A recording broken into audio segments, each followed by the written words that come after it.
Hey, as you know, you can set video as a wallpaper on the Samsung A36 5G, but only on the lock screen. But I'm gonna show you how you can also do this on your home screen without paying for this. So, first of all, you will have to start by opening Play Store, and you will have to get those two apps, TikTok Wallpaper. So we have to get just TikTok application and TikTok Live Wallpaper application. And of course, you will have to get the latest version of TikTok, so you will have to update to the latest version. So when it is updated, you will have to open TikTok Wallpaper plugin, open TikTok to set wallpaper, and click to find wallpapers. Now we can input some phrases right here. So in my case, I will try to get B.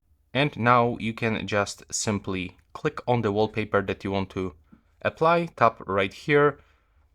I mean, not right here on the share button, and select this one, set as a wallpaper. And after this, you will get this wallpaper every time right here, and you can click it as a set wallpaper, select home screen or home screen and lock screen, and that's how it finally looks.